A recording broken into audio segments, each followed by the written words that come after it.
اولاد نہ ہونے کی ایک بڑی وجہ جو ہمارے معاشرے میں یہ ہے دیر سے شادی. لڑکیوں کی جو عمر ہے نا وہ جب تھوڑی سی عمر زیادہ ہوتی ہے تو ان میں حمل ٹھہرنے کے چانسز کم ہو جاتے ہیں.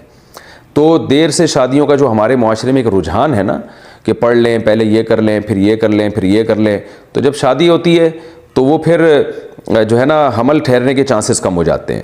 ایک وجہ یہ ہے. دوسری وجہ یہ ہے کہ ہمارے ہاں بہت دفعہ ایسے ہوتا ہے کہ جب شادی ہوتی ہے تو میاں بیوی کہتے ہیں کہ ابھی ہمیں اولاد نہیں چاہیے, تو حمل ٹھہرنے کی گولیاں کھانا شروع کر دیتے ہیں یا انجیکشن لگوا لیتے ہیں. اس کے بہت خطرناک سائیڈ ایفیکٹ ہوتے ہیں, اس سے بھی حمل ٹھہرنے کے چانسز کم ہو جاتے ہیں. بعض دفعہ یہ ہوتا ہے کہ میاں بیوی کے ایک بچہ ہو جاتا ہے, وہ اس میں اتنا لمبا وقفہ کر لیتے ہیں دوسرے بچے میں, وہ سمجھتے ہیں کہ اولاد ہمارے اختیار میں, ہم جب چاہیں گے 3-4 سال کے بعد دوبارہ پیدا ہوگا, لیکن وہ 3-4 سال کے وقفے کی وجہ سے عورت کو نقصان ہوتا ہے اور وہ حمل پھر دوبارہ ٹھہرتا ہی نہیں ہے. تو ایسے کئی کیسز آئے ہیں. تو اس لیے, اور یہ بھی ایک بات بتاؤں جو ایک کینسر کے بہت بڑے اسپیشلسٹ نے بتائی مجھے, یعنی میں نے ان سے براہ راست سنی ہے کہ جو دیر سے لڑکیوں کی شادیاں ہو رہی ہیں یہ بریسٹ کینسر کا بھی ذریعہ ہے. آج کل خواتین میں جو بریسٹ کینسر کی بیماری بہت خطرناک پھیل چکی ہے, اس کی ایک وجہ یہ بھی ہے کہ دیر سے شادی.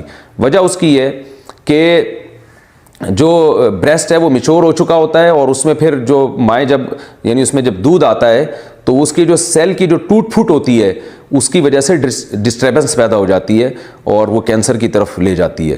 تو اس لیے میں بار بار کہتا ہوں فطرت سے مت لڑو بھائی, خدا سے لڑائی مت کرو, فطرت سے مت لڑو, اللہ سے مت لڑو, اسلام سے مت لڑو. جلدی نکاح کو پروموٹ کریں معاشرے میں تاکہ اولادیں بھی ہو وقت پر اور عورت کی صحت بھی اچھی ہو, اور یہ جو بریسٹ کینسر کی بیماری ہے کسی حد تک اس سے بھی ہماری جان چھوٹ جائے. میں یہ نہیں کہہ رہا صرف ایک یہی وجہ ہے, ایک بڑی وجہ یہ بھی ہے دیر سے نکاح.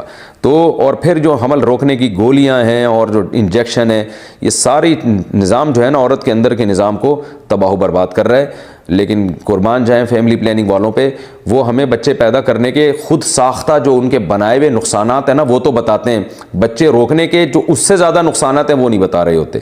تو یہ بھی ایک شامت اعمال ہے. بہرحال یہ میں نے آپ کے لیے نہیں کہا, یہ میں عمومی بات کی ہے کیونکہ ایک موضوع چل پڑا تھا تو میں نے کہا اس کو میں وضاحت کر دوں.